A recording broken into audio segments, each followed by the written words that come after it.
ओम विष्णु पादाय कृष्ण पृष्ठपति श्रीमती भगवान समन्ति नामिने नमस्ते सारस्वती देवी गौरवाणी निर्विशेष शून्यवती पश्यति दुष्टानि जगत्पुत्र पश्यति संतति भगवान कृष्ण हे कृष्ण करुणा सिंधु दीनबंधु जगत्पते गोपिकांत कांता राधा कांता नमस्ते जगदीश्वर राधे वृंदावनेश्वरी विश्वानुसुते देवी प्रणमामि जय श्री कृष्ण चैतन्य श्री हरे कृष्ण कृष्ण कृष्ण हरे हरे हरे राम राम हरे हरे। तो एक बार फिर से वापस रिकैप कर लेते हैं। आवाज आ रही है क्लियर एकदम?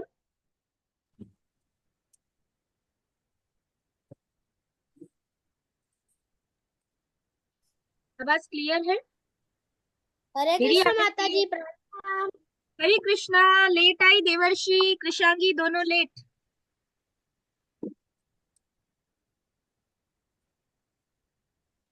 ठीक है। ओके स्क्रीन विजिबल है? यस और नो? हाँ माता जी। ओके। और मेरी आवाज अच्छे से आ रही है? हाँ माता जी। ओके ठीक है। अभी फिर से वापस सारे श्लोका का रिकैप। लास्ट टाइम जहां तक किया था वहां तक, ताकि आप लोगों को याद रहे, इसलिए मैं बार बार कर रहा हूँ। ओके। तो भागवतम के फर्स्ट कैंटो के चैप्टर नंबर 8 में कुंती स्तुति आती है, और चैप्टर नंबर 8 के श्लोका नंबर 18 से कुंती महारानी स्तुति करना भगवान की स्टार्ट करते हैं। ठीक है। तो सबसे पहले वाले श्लोका में कुंती महारानी क्या बोलते हैं? वो नमस्कार कर रहे हैं। किसको नमस्कार कर रहे हैं? भगवान को। वो भगवान कौन है? आदि पुरुष है।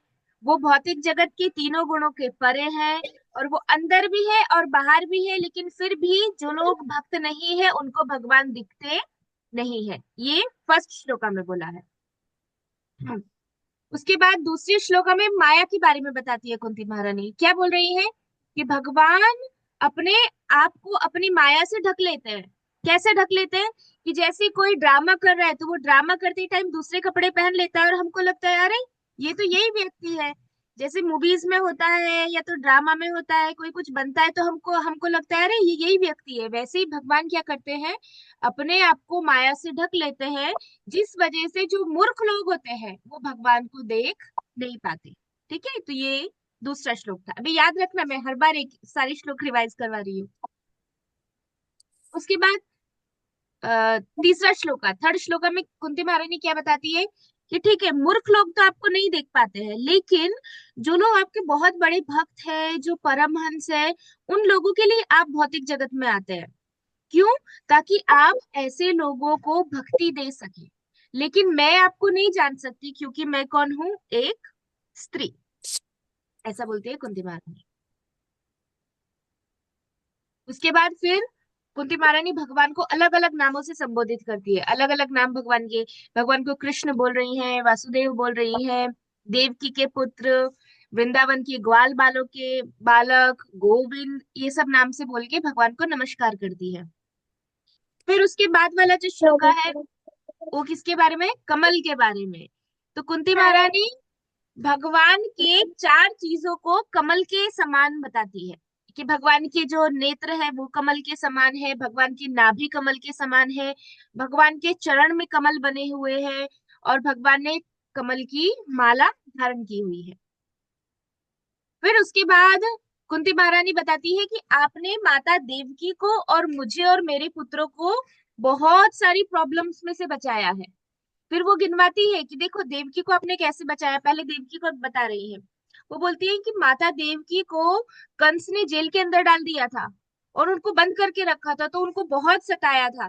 तब आपने कंस को मार के माता देवकी की रक्षा की थी। और फिर बोलती है और फिर मुझे और मेरे पुत्रों को भी बहुत सारी प्रॉब्लम्स में से बचाया। तो भगवान सोच रहे हैं अच्छा मैंने आपको प्रॉब्लम से बचाया है, जरा बताओ कौन कौन सी प्रॉब्लम से बचाया है। तो अगले श्लोका में कुंती महारानी बताती है कि चलो मैं आपको बताती हूँ आपने मुझे कौन कौन सी प्रॉब्लम से बचाया है। तो फिर ये श्लोका में कुंती महारानी काउंट करवाती है भगवान कि आपने हमको जो विष वाला भोजन है उससे बचाया, आपने हमको अग्नि से बचाया, आपने हमको ऐसे राक्षसों से बचाया जो मनुष्य को खा जाते हैं, हमने लास्ट टाइम उसका स्टोरी डिस्कस किया था, उसका नाम था बकासुर। फिर आपने हमको वो सभा से बचाया, दूषित सभा से, जहाँ पे द्रौपदी का वस्त्र हरण हो रहा था, वहां से बचाया। फिर आपने हमको वनवास, जब हमको वनवास में भेज दिया तो वनवास में बहुत हमको प्रॉब्लम्स आई थी, आपने वनवास में हमको बचाया। फिर आपने महाभारत के युद्ध में बहुत बड़े बड़े महारथी युद्ध कर रहे थे, और तब आपने मेरे पुत्रों की रक्षा की। और फिर अभी अभी, बिल्कुल अभी अभी, आपने हमको अश्वत्थामा के अस्त्र से बचाया, ब्रह्मास्त्र से बचा लिया। तो ऐसा करके कुंती महारानी ने ये सब काउंट करवाया। तो इतनी सारी प्रॉब्लम आई, तो फिर अभी भगवान सोच रहे थे कि अच्छा, तो आप क्या चाहते हो, अब मैं, आपके लाइफ में कोई प्रॉब्लम नहीं है ऐसा? तो कुंती महारानी अगला श्लोक बोलती है कि नहीं नहीं, मैं ऐसा नहीं चाहती, मैं तो चाहती हूँ और प्रॉब्लम आए। कुंती महारानी बोल रही है नहीं, मैं तो चाहती हूँ और बहुत सारी प्रॉब्लम आए, क्योंकि जब बार बार समस्या आएंगी, बार बार विपत्ति आएगी, तो हम किसको याद करेंगे? कृष्ण को याद करेंगे। और जैसे ही हम कृष्ण को याद करेंगे तो कृष्ण हमारे सामने आ जाएंगे। और जब कृष्ण हमारे सामने आ जाएंगे तो हम भगवान का दर्शन करेंगे। और भगवान का दर्शन करने की वजह से हमें फिर से जन्म मृत्यु में नहीं आना पड़ेगा और दूसरा जन्म नहीं लेना पड़ेगा, ऐसा कुंती महारानी बता रही है। क्लियर सभी को? अब नेक्स्ट, आज का श्लोक। अब कुंती महारानी ये बता रही है, अभी अपने बारे में बता दिया, अपनी प्रॉब्लम्स के बारे में बताया, वो क्या चाहती हैं वो बताया। अब कुंती महारानी ये बता रही है कि प्रभु, ऐसे कौन लोग हैं जो आपको प्राप्त नहीं कर पाते, जिसको आप नहीं मिलते, ऐसे कौन कौन से लोग हैं, उसके बारे में कुंती महारानी बता रही है। और ऐसे कौन से लोग हैं जिसको आप मिल जाते हो, तो उसके लिए ये वाला श्लोक है। कौन डिसाइड करेगा ये श्लोक का? देवर्षि? जन्मेष्वैरसितश्रीभिः येधमानामदः पुमान् नैवा हत्यविता वै त्वामकिञ्चर गोचरम्। यस। तो यहाँ पे क्या बोल रही है कुंती महारानी? जन्म, ऐश्वर्य, श्रुता, श्री भी, चार चार लोगों के बारे में ये श्लोक में कुंती महारानी ने बोला। सबसे पहले किसके बारे में बोला है? कि जन्म, फिर ऐश्वर्य, उसके बाद श्रुता, और फिर श्री भी। तो this is one, this is two, this is three, and this is four. तो कुंती महारानी बोल रही है जिसके पास ये चार चीजें हैं, फर्स्ट, सेकंड, थर्ड और फोर्थ, वो लोग कैसे, मैं उनका मतलब अभी समझाती हूँ। फिर आगे क्या बोला है? शिविर, एध मान मदह पुमान, मतलब जिसके पास ये चारों चीजें बढ़ती जाती है, बढ़ती जाती है, बढ़ती जाती है, वो व्यक्ति कैसा हो जाता है? मदह, मदह का मतलब पागल, वो व्यक्ति पागल हो जाता है।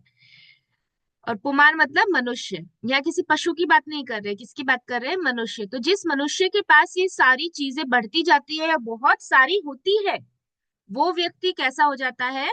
पागल हो जाता है, ऐसा बोल रही है। फिर लिखा है नैव हर्तुम अभिधातुम वे, तो वो कभी भी, न का मतलब नहीं, कभी भी नहीं।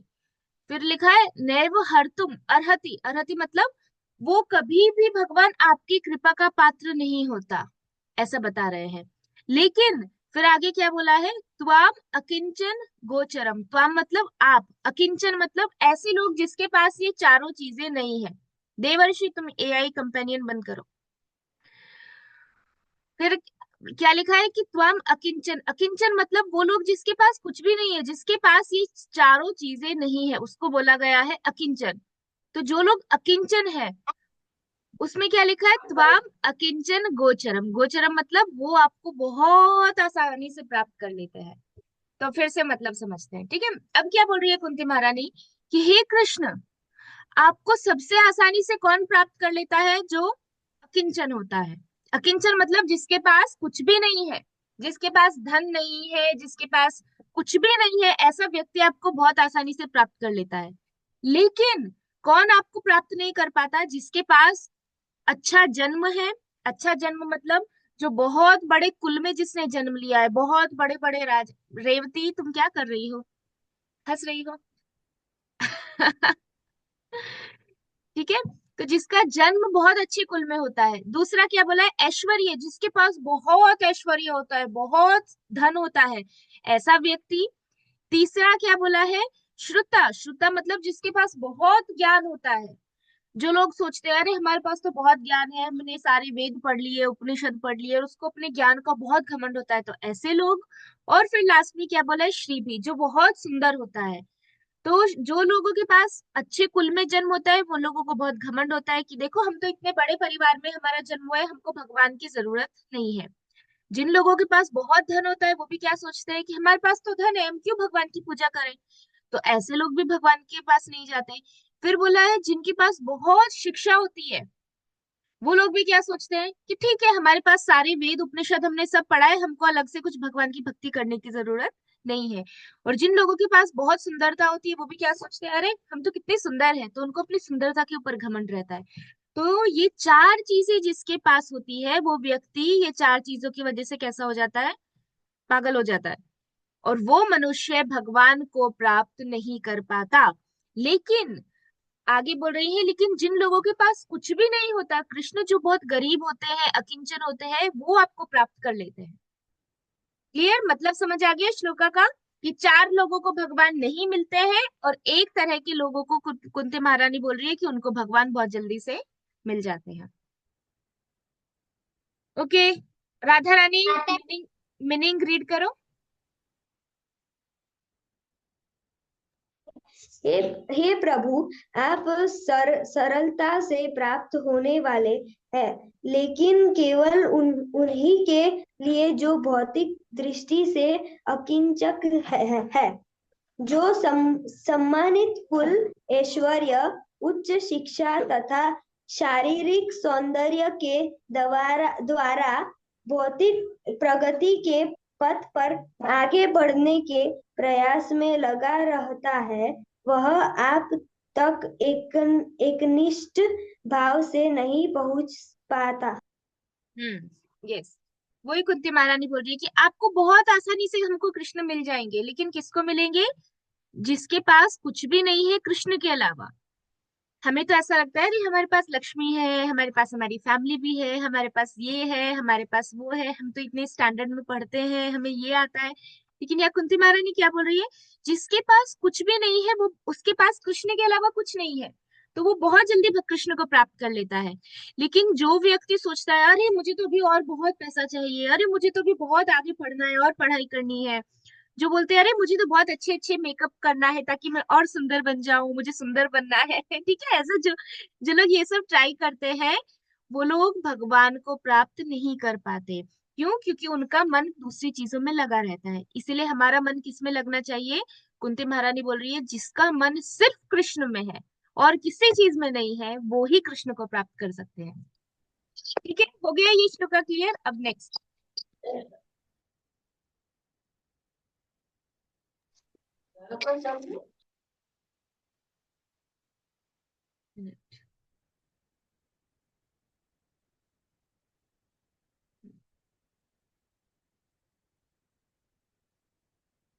ओके, ये श्लोक कौन रीड करेगा?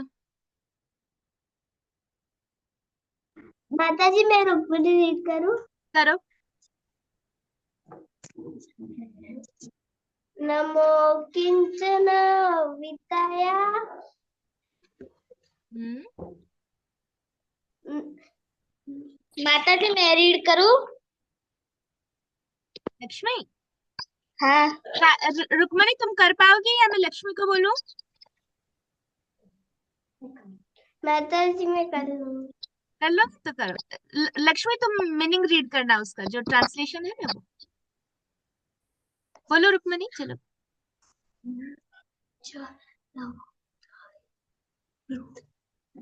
नमो किंचन वित्ताय यस। निवृत्त गुण वृत्त्ये आत्मा रामाय शांताय केवल्य पत्ये नमः। नमः। माता क्या जी बोल रहे मैं थे? वापस बोलूं। हाँ बोलो लक्ष्मी, बोलो। नमो किंचन नमो किंचन वित्ताय निवृत्त गुणवृत्तये आत्मारामाय शान्ताय कैवल्य पत्र पत्रये नमः। बताइए नमः। मैं हाँ, कुंती महारानी क्या मैं बोल रही है? अब ये श्लोका में देखो, पहले वाले श्लोका में कुंती महारानी ने क्या बताया, लास्ट श्लोका में वो फिर से जाते हैं। इससे पहले वाले श्लोका में कुंती महारानी बोल रही है कि आप चार लोगों को नहीं मिलते। कौन से चार लोग? जिसका बहुत अच्छे कुल में जन्म हुआ है। एक सेकंड। जिसका बहुत अच्छे कुल में जन्म हुआ है, जिसके पास बहुत सारा ऐश्वर्य है, जिसके पास बहुत सारी शिक्षा है, और जो बहुत सुंदर है। तो जो ये सब चारों चीजों के पीछे भागता रहता है, अरे अरे मुझे बहुत पैसा चाहिए, मुझे अच्छी बहुत और शिक्षा चाहिए, मुझे बहुत सुंदरता चाहिए, तो ये चार लोगों को भगवान आसानी से नहीं मिलते।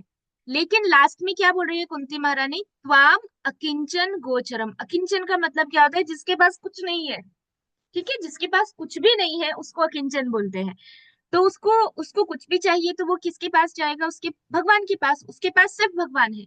तो बोलती है कि आप अकिंचन लोगों को मिल जाते हैं, मतलब जो भौतिक दृष्टि से निर्धन है, जिनके पास कोई भी धन नहीं है, ऐसे लोग आपको जल्दी प्राप्त कर लेते हैं, कुंती महारानी बोल रही है।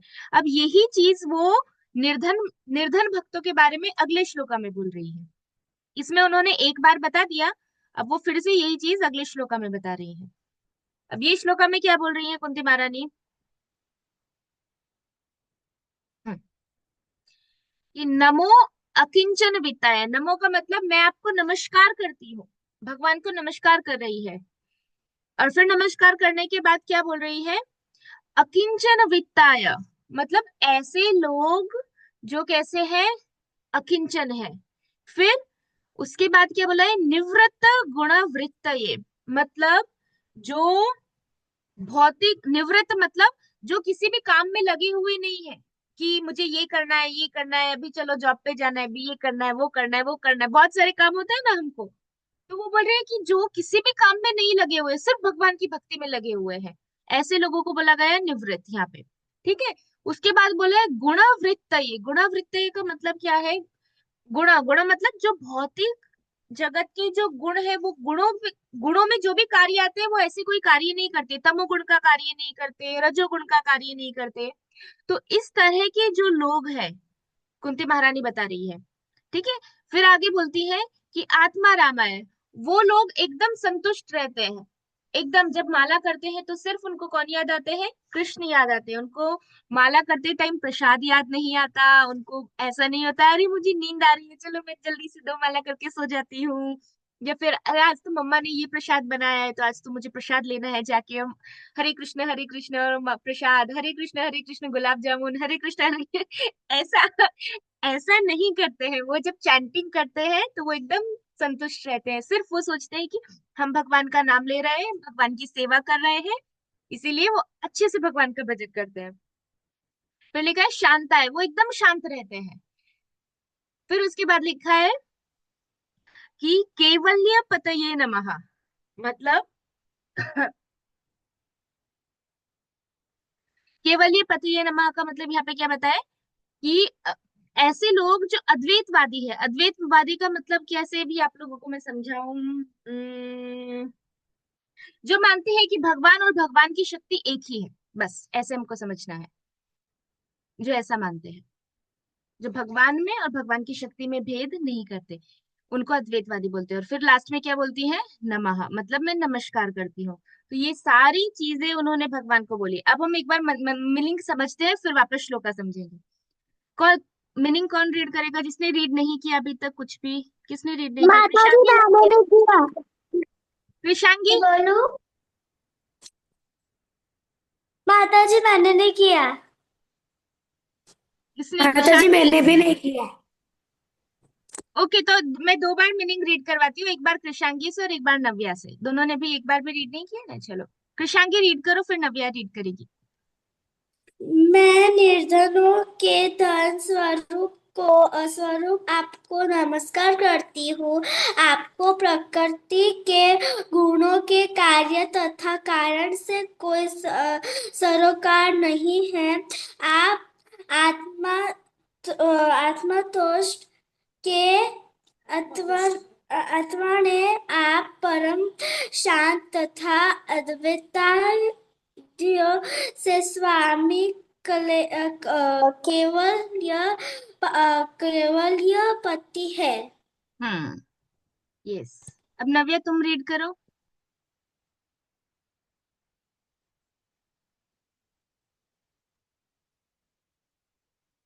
मैं निर्धनों के धन स्वरूप आपको नमस्कार करती हूँ।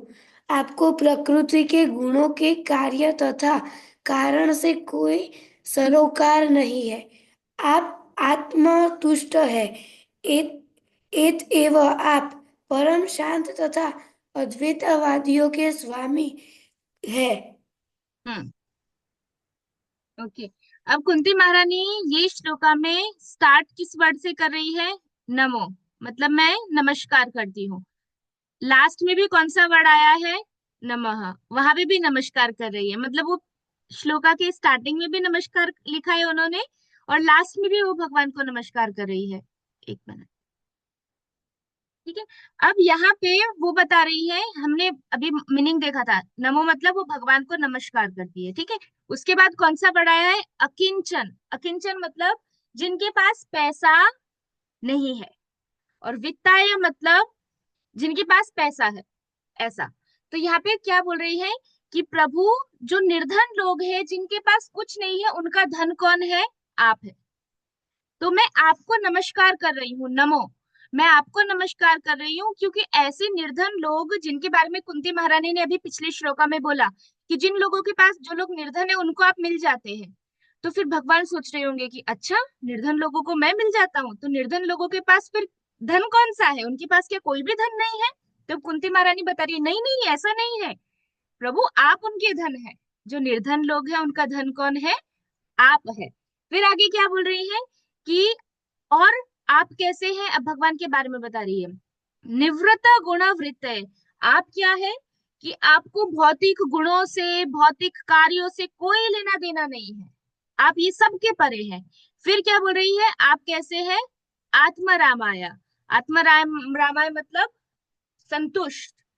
कुछ, भगवान को कुछ नहीं चाहिए। भगवान कभी ऐसा बोलते हैं, अरे आज तो मुझे आज तो मुझे लक्ष्मी ने कुछ भी ऑफर नहीं किया, देखो आज तो वो मुझे भूल गई भी। मैं पूरा दिन आज भूखा रहूंगा, राधा गिरधारी सोच रहे हैं मैं क्या खाऊंगा, आज तो मुझे कुछ भी नहीं खिलाया लक्ष्मी ने। तो ऐसा है? लक्ष्मी भूल जाएगी तो फिर भगवान को कोई और ऑफर कर देगा, है ना? तो भगवान तो खा लेंगे।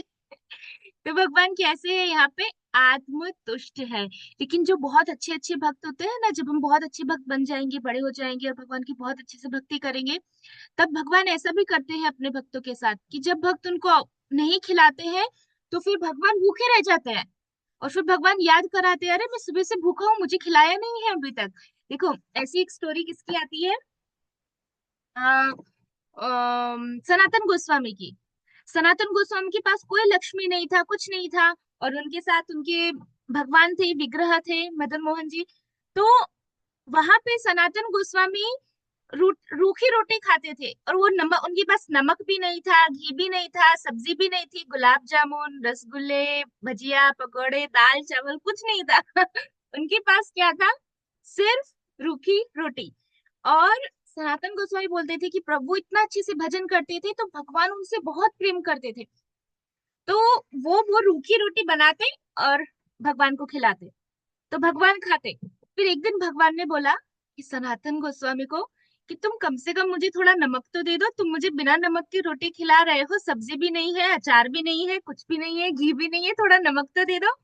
तो सनातन गोस्वामी ने बोला, प्रभु देखो, मैं कितना भजन कर रहा हूँ, कितनी भक्ति कर रहा हूँ, मैं माला कर रहा हूँ, मैं कहाँ जाके नमक ढूंढूंगा, मेरे पास पैसे भी नहीं है नमक लेने के। आपको नमक चाहिए तो आप अपने आप कहीं से अरेंज कर दो। तो भगवान ने क्या किया? एक नाव वाला आया था, उसकी नाव फंस गई, तो फिर ऐसे करके सब उन्होंने सनातन गोस्वामी को बुलाया, सनातन गोस्वामी की उससे वो नाव निकल गई, और फिर वो व्यक्ति बहुत प्रसन्न हो गया, और उस नाव में बहुत सारा नमक था। तो वो व्यक्ति ने सारा नमक सनातन गोस्वामी को दे दिया, और फिर बाद में आगे भी स्टोरी आती है। तो ऐसे करके भगवान ने अपने नमक का अरेंजमेंट कर लिया। तो देखो, भगवान को थोड़ी ऐसा है कि भगवान को सनातन गोस्वामी नमक नहीं देंगे तो भगवान को नमक नहीं मिलेगा, ऐसा नहीं था। लेकिन फिर भी वो उनके भक्त थे, इसीलिए भगवान ने सनातन गोस्वामी से मांगा सामने से कि मुझे दो, मुझे नमक चाहिए। तो भगवान आत्मरामाय है, मतलब भगवान बिल्कुल संतुष्ट है, लेकिन फिर भी अपने भक्तों से भगवान प्रेम करते हैं। फिर आगे लिखा है शांताय, और भगवान एकदम शांत है। भगवान को थोड़ी थोड़ी देर में ऐसा नहीं मुझे ये काम भी करना है, अरे मुझे उस असुर को मारने जाना है, मुझे वो भक्त को बचाने जाना है, अरे अभी मुझे गोलोक में यहाँ जाना है, अभी मुझे वैकुंठ में जाना है, अभी मुझे यहाँ जाना है, मुझे पृथ्वी पे जाना है। भगवान ऐसे चिंता नहीं करते हैं। भगवान एकदम शांत है। और जब भगवान अपनी लीला करने आते हैं तब भी भगवान एकदम शांत रहते हैं। भगवान कभी क्रोधित नहीं होते। इसीलिए भगवान की जो नेत्र है वो किसके समान है? कमल के समान। कमल का मतलब, कमल का स्वभाव कैसा होता है? एकदम ठंडा। तो भगवान की नेत्र कमल के समान एकदम ठंडे रहते हैं, हमेशा एकदम कूल।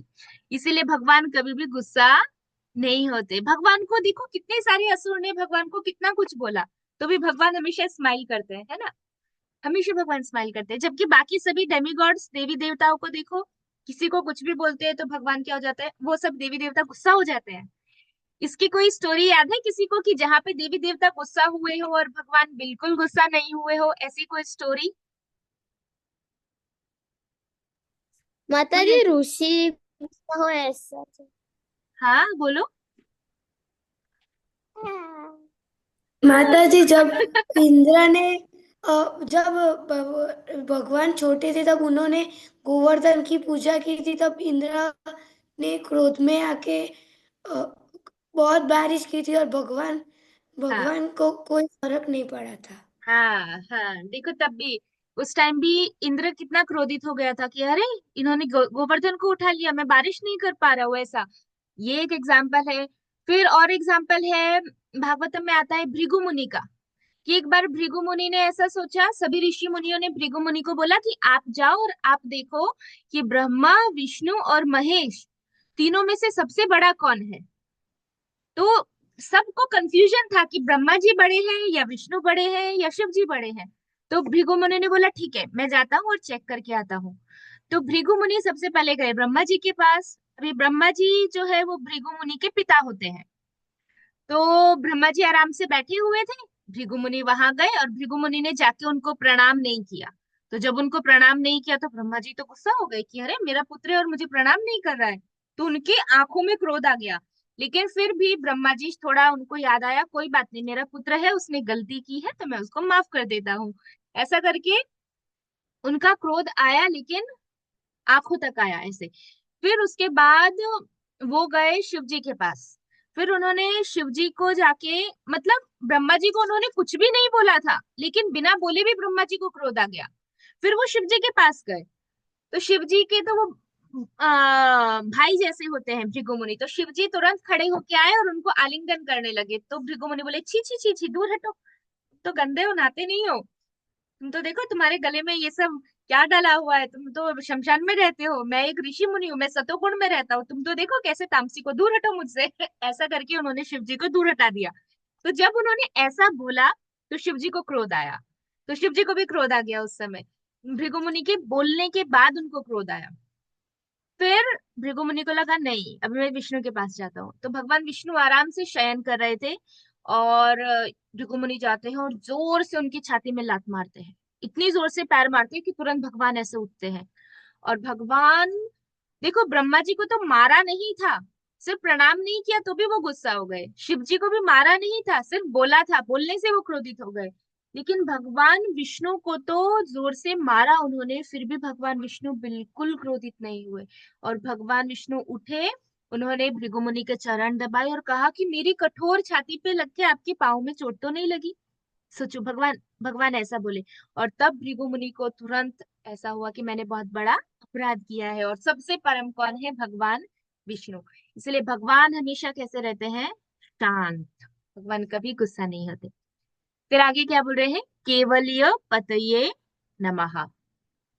केवलीय पतये मतलब जो लोग ऐसे हैं, अद्वैतवादी है, जो लोग ये मानते हैं कि भगवान और भगवान की शक्ति एक है। आप क्या हो? भगवान, आप उनके स्वामी हो, और इसीलिए मैं आपको क्या करती हूँ? नमः, मैं आपको नमस्कार करती हूँ। तो यहाँ पे कुंती महारानी ये श्लोका में बोल रही हैं। ठीक है, क्लियर हो गया? ये थे हमारे आज के दो श्लोका, 26 और 27। 7। अब क्या करना है? अब किसका टाइम है?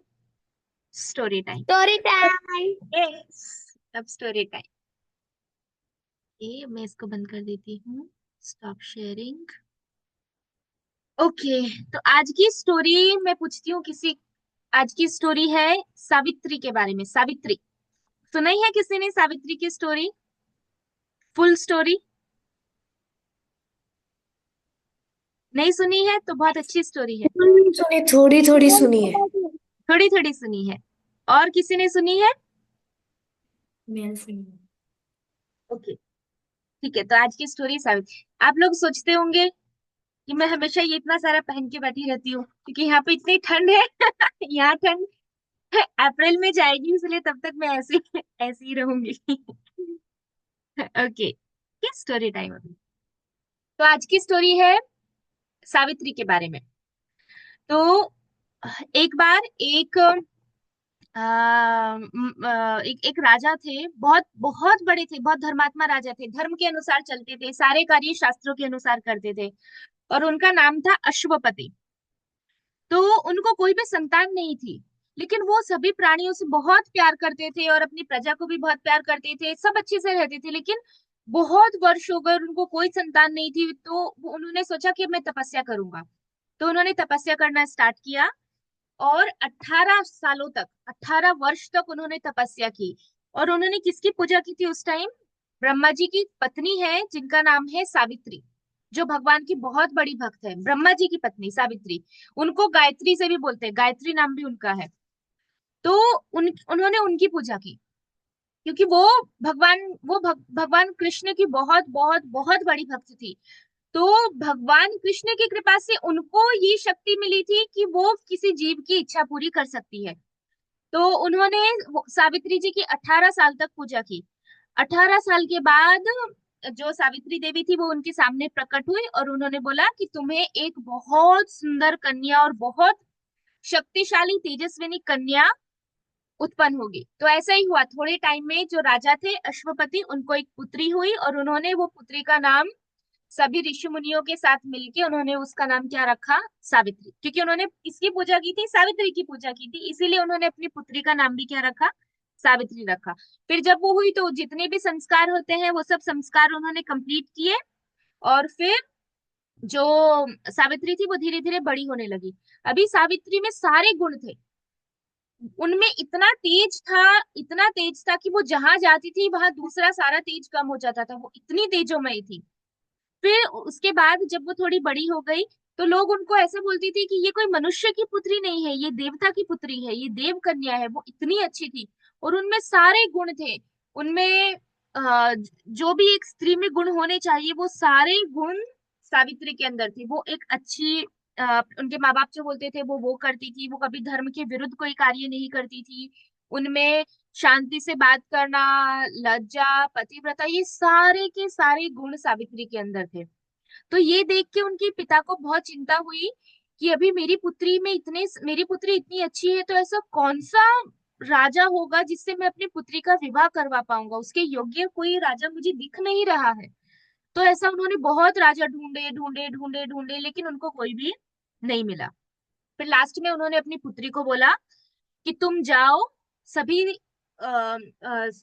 ये क्या बोलते हैं, जो राज्य में सभी सेना है, मंत्री है, सभी स्त्रियां हैं, उनके साथ तुम जाओ और तुम खुद जाके देखो कि तुमको कोई ऐसा व्यक्ति मिलता है जो तुम्हारा पति बनने योग्य है।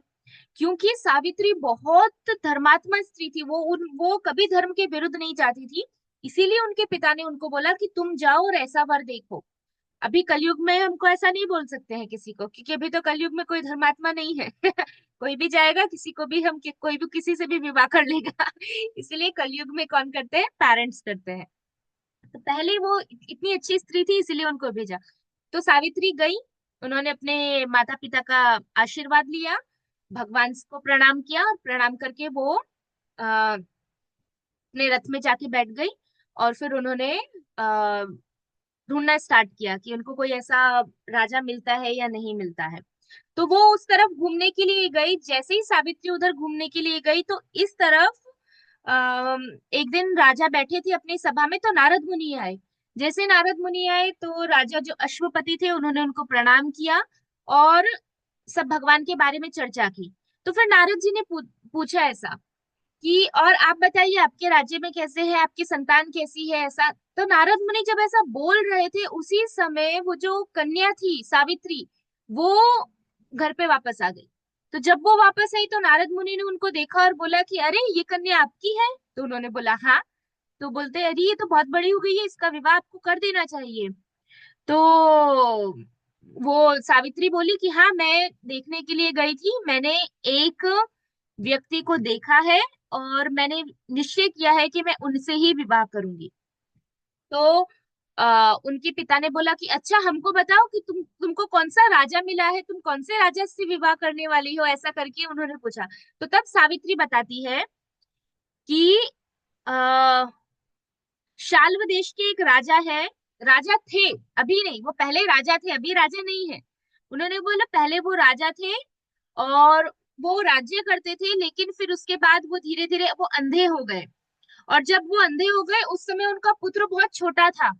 तो शत्रुओं ने उनके ऊपर आक्रमण कर दिया और उनका जो राजा राज्य था वो राज्य छीन लिया, तो उनका सारे राज्य चला गया। तो अभी उनके पास कोई भी राज्य नहीं है और वो अपना महल छोड़ के अभी वन में रहते हैं और तपस्या करते हैं। और उनका एक पुत्र था और वो पुत्र अभी बड़ा हो गया है और वो पुत्र जो है वो भी अभी अपने माता पिता के साथ रहता है और वहां पे भगवान की बहुत भक्ति करता है, अपने माता पिता की वो बहुत सेवा करता है और उसका नाम है सत्यवान। तो अब मैं वो सत्यवान से विवाह करना चाहती हूँ। तो जब उन्होंने ऐसा बोला तो उनकी पिता सोचने लगी कि अरे मैंने तो राजा ढूंढने के लिए भेजा था, ये तो वन में से किसी को ढूंढ के ले आई है। ऐसा उनकी पिता को चिंता हो गई कि ये तो जिसको ढूंढ के लाई उनके पास घर भी नहीं है, वो तो वन में रहते हैं। वो ऐसा सोच रहे थे उतनी देर में ही नारद जी बोल दिए कि अरे अरे अरे ये क्या कर दिया है तुमने, ये तो बहुत दुख की बात है, तुमसे बहुत बड़ी गलती हो गई है कि तुमने ऐसे व्यक्ति को चुना। तो जब ये बात नारद मुनि की सुनी तो राजा को और टेंशन हो गया कि अरे नारद मुनि भी ऐसा बोल रहे हैं कि इसने गलती किया है, तो क्या ये अच्छा इंसान नहीं है, अच्छा राजा नहीं है। तो तब नारद मुनि बताते हैं कि सत्यवान बहुत अच्छा है, वो हमेशा भगवान का भजन करता है, वो बहुत बुद्धिमान है, शूरवीर है, बहुत अच्छा क्षत्रिय है, माता पिता की सेवा करता है, सब कुछ है। और उन्होंने बोला कि वो बृहस्पति जो गुरु है उनके समान बुद्धिमान है, इंद्र के समान उसमें शक्तियां हैं, पृथ्वी के समान, पृथ्वी कितना करती है, सहन करती है ना, हम पृथ्वी पे इतना चलते हैं खोदते हैं ये सब करते हैं फिर भी पृथ्वी सब कुछ सहन करती है और सबको क्षमा कर देती है। तो पृथ्वी के समान वो क्षमा क्षमा करने वाला है। फिर उसके बाद वो रंती देव के समान दानी है। रंती देव की कहानी स्टोरी आती है भागवतम में, उन्होंने सब कुछ दान दे दिया था, उनको उनके घर पे फिर लास्ट में कुछ भी खाने को भी नहीं बचा था, वो अपना खाना भी दान में दे दिया था। तो रंती देव के समान वो दानी है। और फिर ब्राह्मणों की बहुत सेवा करते हैं और कभी झूठ नहीं बोलते, इसीलिए उनका नाम सत्यवान रखा गया क्योंकि वो हमेशा सच बोलते हैं। वो बहुत पराक्रमी है, किसी से द्वेष नहीं करते, बहुत तेजस्वी है, अपनी इंद्रियों को संयम करके रखा है। तो इस तरह का है। तो राजा बोले अरे इतना अच्छा है वो और तुम बोल रहे हो नारद मुनि, आप बोल रहे हैं कि इसने गलती कर दी, तो ये तो अच्छा है, ये तो बहुत अच्छा पति ढूंढा है उन्होंने। तो नारद मुनि बोलते हैं कि हाँ इसमें सारी चीज अच्छी है लेकिन एक ही कमी है, और वो जो एक कमी है वो ऐसी है कि उसकी वजह से ये सारे गुण चले जाते हैं। तो वो उन्होंने बताया वो दोष क्या था, किसी को पता है? वो दोष एक ये था कि नारद मुनि ने कहा कि सत्यवान की आयु केवल 1 वर्ष की ही है, अगले 1 साल में सत्यवान की मृत्यु हो जाएगी। तो राजा एकदम डर गए। राजा ने अपनी पुत्री को कहा नहीं नहीं, हम तुम्हारा विवाह इससे नहीं करवा सकते क्योंकि ये तो अगले साल मर जाएगा, अभी तो तुम्हारा विवाह 1 साल ही हो पाएगा, तो तुम जाओ और कोई दूसरा पति देखो, अभी इनको नहीं। तो उस समय फिर सावित्री तो एकदम सती स्त्री थी। सावित्री ने ऐसा बोला कि चाहे मृत्यु हो या ना हो कुछ भी हो, लेकिन मैं इन्हीं के साथ विवाह करूंगी क्योंकि मैंने मन में विचार कर लिया है, इसीलिए आप मेरा विवाह इनके साथ ही करवाइए, चाहे उनकी आयुष्य बड़ी हो या कम हो। चाहे उनमें कोई गुण हो या ना हो, लेकिन मैंने अब उनको स्वीकार कर लिया है, इसलिए अब मैं कहीं और विवाह नहीं करूंगी। तो फिर नारद मुनि ये बातें सुन के बहुत प्रसन्न हुए। नारद मुनि ने कहा कि ठीक है, कोई बात नहीं, आपकी पुत्री बहुत सती है, पवित्र है, इसीलिए आप आपकी पुत्री का विवाह करवा दो। ऐसा करके उनका विवाह हो गया। अब अब बहुत अच्छे से विवाह हुआ, सब आए थे उनके विवाह में, अच्छे से राजा ने शादी करवा दी। फिर उनकी कुटिया में जाके सत्यवान की जो जहाँ पे सत्यवान रहते थे वन में, वहां वो सावित्री चली गई। और जब उनके माता पिता सब वापस चले गए, तब सावित्री ने अपने जो वस्त्र पहने थे, जो वस्त्र राजकुमारी के वस्त्र होते थे, वो उन्होंने उतार दिए और वन वन के जो कपड़े पहनते हैं सिंपल, वैसा उन्होंने धारण कर लिया। और वो बहुत मन से, बहुत प्रेम से अपने जो उनके पति के माता पिता थे, उनके जो सास ससुर थे, उनकी बहुत प्रेम से वो सेवा करने लगी। वो इतना सेवा करती है कि वो अपनी सास को खाना खिलाती, बैठाती, नहलाती, सुलाती, उनके चरण दबाती, सब सेवा करती। फिर अपने जो उनके ससुर थे, उनको वो टाइम टू टाइम प्रसाद देना, उनकी सेवा करना, फिर अपने पति की सेवा करना। वो कांस्टेंट 1 साल तक वो ऐसे ही उनकी सेवा करती रही। तो सब लोग उनसे घर में बहुत प्रसन्न थे। लेकिन उनको मन में पता था, सावित्री को, कि एक दिन अभी वो आने वाला है कि जिस दिन मेरे पति की मृत्यु हो जाएगी। तो वो एक एक दिन काउंट करती थी, अभी 1 दिन चला गया, 2 दिन चला गया, 3 दिन, ऐसे ऐसे करके वो दिन काउंट कर रही थी। तो धीरे धीरे करके जब उनको लगा कि अभी सिर्फ 4 दिन बाकी है, तो सावित्री ने 4 दिन सोच के उन्होंने तपस्या करनी स्टार्ट की और उन्होंने व्रत करना स्टार्ट किया। वो पूरी पूरी रात सोती नहीं थी, वो जगती थी और जग के वो व्रत करती थी। किसके लिए? अपने पति के लिए। तो उन्होंने इतना 4 दिन इतना कठोर व्रत किया। वो वैसे ही उनमें इतनी शक्ति थी क्योंकि वो पतिव्रता थी, ऊपर से उनका उन्होंने ये व्रत किया। तो ऐसे करके उनके सारे दिन चले गए। अब वो दिन आ गया जिस दिन उसकी उनके पति की मृत्यु होने वाली थी। तो उनके पति ये लकड़ी काटने के लिए बाहर जा रहे थे जंगल में। तो रोज डेली कैसा होता था कि वो अकेले जाते थे, लेकिन इस दिन सती ने बोला कि आप आज अकेले मत जाओ, मैं भी आपके साथ आऊंगी। तो उनके पति ने बोला ठीक है, तुम माता पिता की आज्ञा ले लो, उसके बाद तुम आओ। तो उनके माता पिता ने बोला कि ठीक है, तुम जाओ, तुमने आज तक हमसे कुछ नहीं मांगा है, तुम पहली बार कुछ मांग रही हो, तो तुम जाओ। ऐसा बोल के वो वहां से अपने पति के साथ जंगल में चली गई। अब उस दिन उनके पति पेड़ के ऊपर चढ़े हुए थे और उनको बहुत जोर से सर दर्द होने लगा। अब जब सर दर्द हुआ, तो वो लकड़ी काट रहे थे, तो वो उनके हृदय में भी उनको पेन होने लगा। तो जब ये सब हो रहा था, तो वो पेड़ से नीचे उतर गए और उन्होंने अपनी पत्नी को बोला कि एक काम करते हैं, मैं अभी लकड़ी नहीं काटता, मैं थोड़ी देर क्या करता हूँ, सो जाता हूँ। क्योंकि अगर मैं थोड़ी देर सो जाऊंगा तो मेरा जो सर में दर्द हो रहा है वो चला जाएगा। तो मैं सो जाता हूँ थोड़ी देर। तो ऐसा बोल के सत्यवान वहीं पे ही सर नीचे रख के सो गए।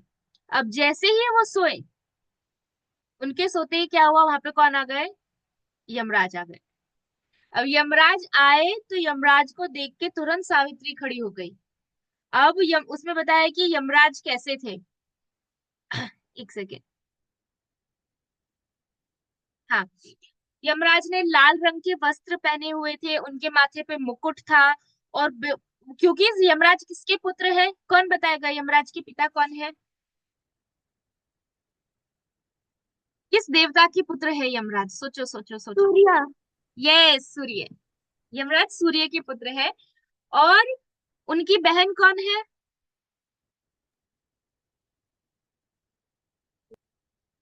जो वृंदावन में रहती है? यमुना। यमुना। यस, यमुना महारानी जो है वो सूर्य पुत्री है। और जो यमराज जी है वो सूर्य पुत्र है। इसलिए याद रखना, यम यमुना, यम यम, वो दोनों सूर्य के पुत्र है।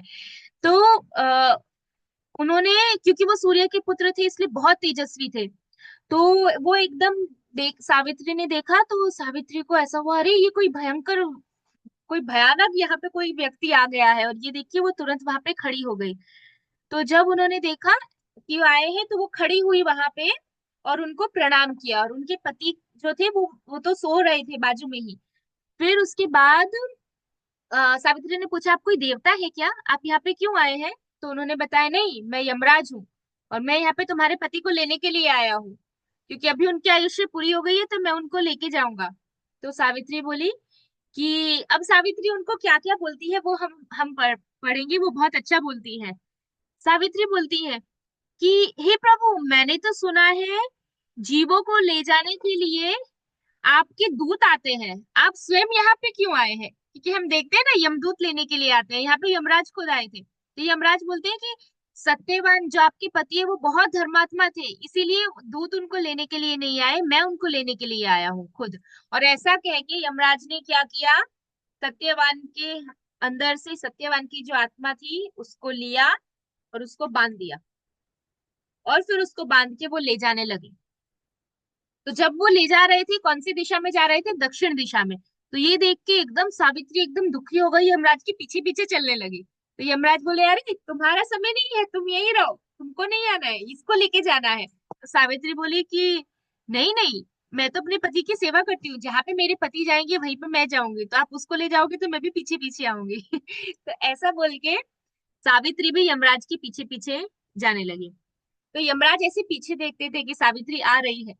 तो फिर सावित्री बोली कि आप तो बहुत दयालु है, आप तो भगवान के भक्त है यमराज, तो आपकी कृपा मेरे ऊपर होगी तो मेरी गति बहुत अच्छी होगी, इसीलिए हर स्त्री का कर्तव्य है। सावित्री क्या बोल रही है यमराज को कि हर स्त्री का कर्तव्य है कि जहां उसके पति जाए वहीं पे वो स्त्री को जाना चाहिए। तो अभी मेरे पति कहाँ जा रहे हैं, उसको आप लेके जा रहे हैं, तो मैं भी आपके साथ चलूंगी। तो यमराज को थोड़ा सा टेंशन हो गया कि अरे मैं तो एक को लेने आया था, ये क्यों साथ में आ रही है। तो ऐसा करके यमराज खुश हुए उनकी बातों से, और उन्होंने बोला कि ठीक है, कोई बात नहीं, तुमको जो चाहिए तुम मुझसे मांग लो, सत्यवान को छोड़ के तुम्हें जो मांगना है वो मुझसे मांग लो।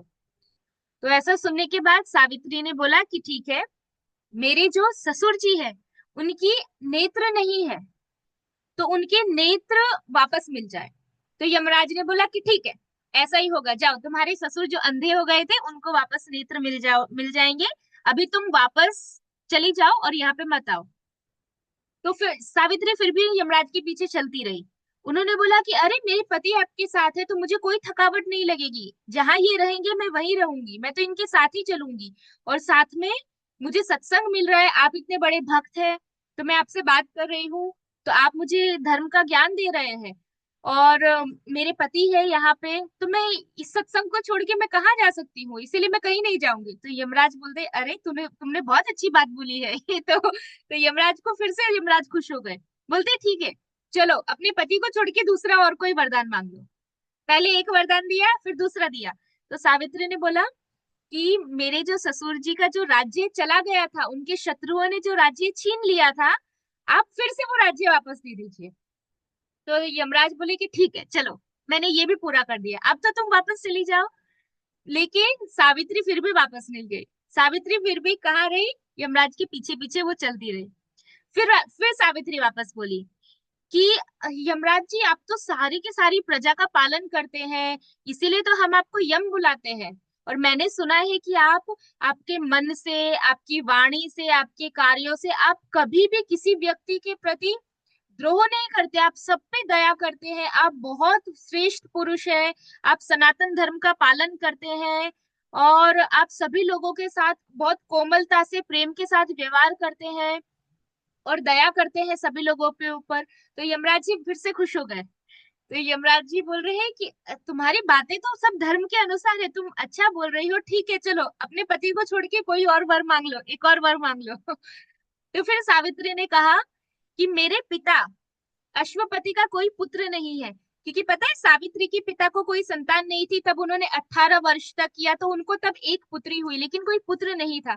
तो उन्होंने बोला मेरे पिता का कोई पुत्र नहीं है, तो आप कृपा करें कि उन्हें बहुत सारे हजारों पुत्र हो।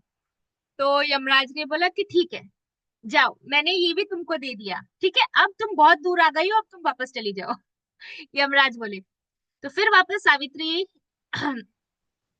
सावित्री वापस यमराज के पीछे चलती रही और नहीं गई। फिर उन्होंने बोला कि सबसे बड़ी दुख की बात, अपने पति से दूर रहना सबसे दुख की बात होती है स्त्री के लिए, और आप तो सूर्य देव के पुत्र है। ऐसा बोल रही हैं, इसीलिए आप सबके साथ न्याय करते हैं, और इस आप न्याय करते हैं इसीलिए सारी प्रजा धर्म का पालन करती है, इसीलिए आपको धर्मराज बोलते हैं। आपके ऊपर महान संत आप लोगों के आपके ऊपर विश्वास करते हैं, आप सभी को प्रेम करते हैं, और जितने भी सत्पुरुष है भगवान के भक्त है वो सब भी आपको प्रेम करते हैं और आप उनको प्रेम करते हैं। तो यमराज बोले कि हाँ, आज तक ऐसी बात तो मुझे किसी ने नहीं बोली जितनी अच्छी बात तुमने बोली है सावित्री। ऐसा क्योंकि वो यमराज को प्रसन्न करना चाहती थी। तो यमराज बोले कि ठीक है, चलो मैं भी और प्रसन्न हूं, तो तुम और कोई एक और वर मांग लो। तो फिर सावित्री बोलती है कि प्रभु, मैं भी ऐसा मांगती हूँ कि मुझे भी हजारों पुत्र हो। तो जब ऐसा बोला तो यमराज ने कुछ सोचा नहीं, यमराज ने बोला ठीक है, जाओ तुम्हारे भी हजारों पुत्र होंगे। ऐसा बोल के यमराज ने वरदान दे दिया। अब ये बोलते बोलते सावित्री और पीछे चलती रही। तो यमराज बोले अब मैंने तुमको 4 वरदान दे दिए, अब तुम जाओ, अब मैं तुमको और कोई वरदान नहीं दूंगा, ऐसा करके। तो फिर भी सावित्री ने जो धर्म की चर्चा थी वो बंद नहीं की, वो बोलती रही। फिर वो वापस बोलने लगी कि देखो यमराज जी, जो संत होते हैं वो संत लोग कभी किसी से नहीं डरते, क्योंकि उन्होंने भगवान का आश्रय लिया होता है, और उनके प्रभाव के कारण ही ये पृथ्वी, वे अपने प्रभाव से इस पृथ्वी को धारण करते हैं। ऐसे करके वो बहुत सारी बातें करने लगी। फिर सनातन धर्म के बारे में उन्होंने बताया, सदाचार के बारे में बताया, और फिर से वापस उन्होंने यमराज का गुणगान किया। तो फिर सावित्री की बात सुन के यमराज बोले कि फाइनली यमराज बोले कि तुम बहुत पतिव्रता स्त्री हो, तुम सारी धर्म की बातें कर रही हो, तुम्हारी सारी बातें मेरे हृदय को पिघला रही है, इसीलिए मैं तुम्हारी सारी इच्छाएं पूर्ण की है मैंने, लेकिन मैं तुम्हारे पति को नहीं दे सकता, ऐसा करके यमराज बोले। तो तब सावित्री बोलती है कि प्रभु, आपने अभी मुझे वरदान दिया कि मेरे इतने सारे पुत्र हो, लेकिन मेरे पुत्र के लिए मेरे पति तो है ही नहीं, और मैं तो पतिव्रता स्त्री हूँ, मैं किसी और से विवाह तो करूंगी नहीं। तो आपका वरदान सफल हो उसके लिए आपको मुझे मेरे पति को वापस देना पड़ेगा।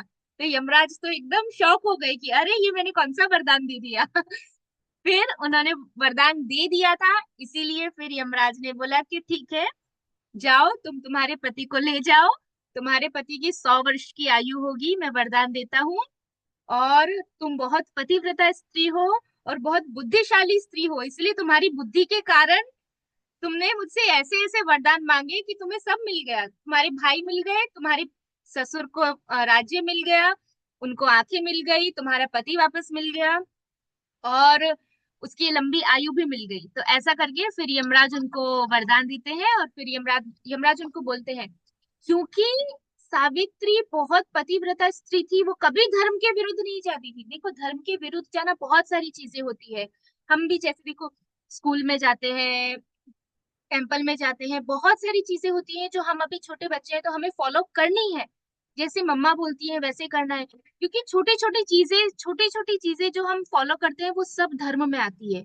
अगर हम ऐसा करेंगे, नहीं मुझे तो ये पसंद है मैं ये करूंगी, लेकिन मम्मा बोलती है कि नहीं ऐसा नहीं करना चाहिए, हम अभी बड़े हो रहे हैं, ये चीज नहीं करनी चाहिए, लेकिन फिर भी हम जिद करते हैं नहीं हम तो यही करेंगे, तो वो धर्म के विरुद्ध हो जाता है। तो जब भी हम कोई भी एक छोटा सा काम ऐसा करते हैं जो धर्म के विरुद्ध होता है, उससे हमारी जो शक्ति है वो कम हो जाती है। स्त्री में जो पतिव्रता की शक्ति होती है, सती की शक्ति होती है, वो तुरंत ऐसा काम करने से जो धर्म के अगेंस्ट है वो करते ही वो शक्ति तुरंत कम हो जाती है। तो यही चीज यहाँ पे सावित्री को यमराज जी बताए कि तुमने हमेशा धर्म का पालन किया है, इसीलिए उसमें इतनी शक्ति थी कि वो यमराज को देख पाई, और यमराज के पीछे पीछे वो यमलोक तक जा रही थी। और उनकी बुद्धि इतनी तेज थी कि वो सिर्फ रो नहीं रही थी, हाँ मुझे दे दो, मुझे मेरा पति दे दो, मुझे मेरा पति दे दो, ऐसा नहीं कर रही थी वो बहुत धर्म के अनुसार यमराज से बातें कर रही थी, गुणगान कर रही थी, भगवान का गुणगान कर रही थी, जिससे यमराज उन पे प्रसन्न हुए और यमराज ने उनके पति को उनको वापस दे दिया। तो इसलिए हमें भी ध्यान रखना चाहिए कि हम जो भी काम करते हैं वो धर्म से है या नहीं है। धर्म का मतलब है जो शास्त्रों में दिया है वो है या नहीं है। और अगर हमें डाउट है तो फिर हमें भक्तों को पूछना चाहिए, मम्मा को पूछना चाहिए कि मम्मा ये मेरे लिए ये धर्म के अनुसार है या नहीं है तो करना चाहिए, नहीं है तो फिर नहीं करना चाहिए। फिर जब हम बड़े हो जाएंगे तो तब हमें भी सावित्री की जैसी शक्ति आ जाएगी, आएगी। ऐसा बोला है शास्त्र में कि जो स्त्री ऐसा करती है उनमें बहुत पावर होता है, और फिर हम वो पावर से कितना अच्छा भजन कर सकते हैं, सोचो कितने अच्छे से हम चैंटिंग कर सकते हैं, कितने अच्छे से हम भगवान की सेवा कर सकते हैं। तो ये थी आज की स्टोरी, सती सावित्री की और सत्यवान की। ओके।